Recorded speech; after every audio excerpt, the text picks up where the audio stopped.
The challenges are not over yet.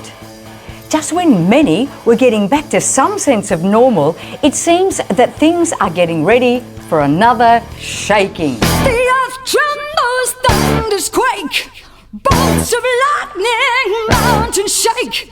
The heavens part and you come down. Your mighty voice, it does resound. Consuming fire rescued me from the hands of the enemy. In the midst of what is going on, we will need to keep our trust firmly in God. We need to manage the fear and stress that will try to emerge again. Don't focus on the threatening situation, but focus on what is and how to navigate through it. There are things that we can control, but there are many things we can't. There is no point in stressing over what we can't do anything about. While we can come together, we will, because this puts a smile on God's face.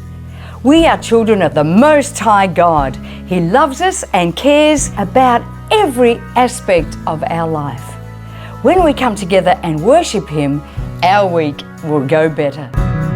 As I worship you, you open up my eyes to see. As I worship you, you reveal my destiny. God, you are my God. You are my all.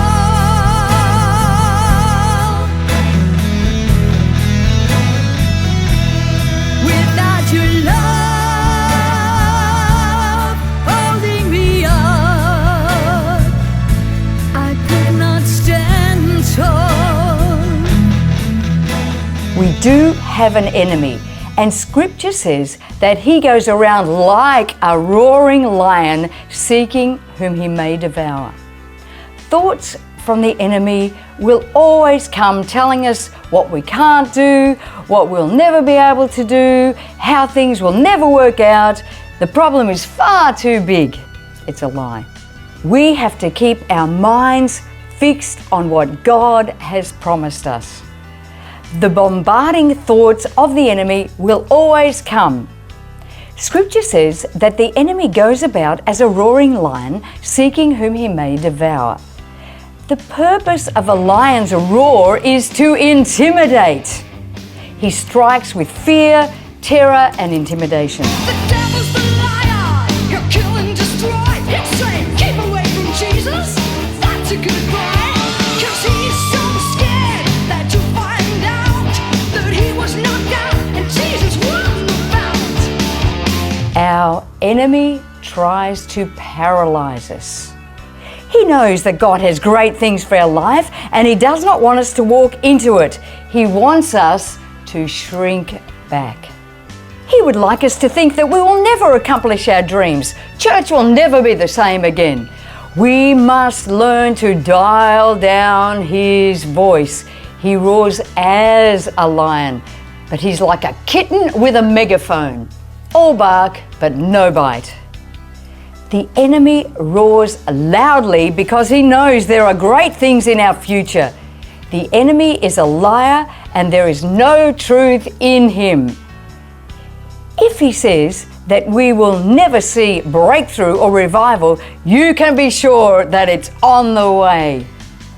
The roar means that you are a threat to him. The devil's a loser. The battle is already won. He's the loser. The winner is God's own son. The devil's a loser. The battle is already won. He's the loser. The winner is God's own son. God does not take you so far and then leave you. He will never leave you or forsake you. He has taken care of you in the past.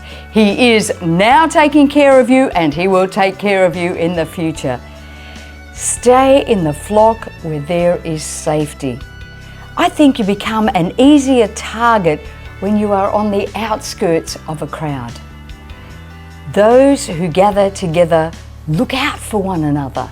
There is safety in numbers as we gather as church community and encourage one another. Forsake not the gathering of yourselves together. Sometimes others around you can spot the lies and help you to stop dwelling on them. Yes, he may be compelling, persuasive, and intimidating, but that is because he knows that victory is in your future and he wants to stop you moving into it. Go after what God has put in your spirit. You are who God says you are. You can do what God says you can do. You can do all things through Christ who strengthens you. So stay focused on the positive. You are the rock of my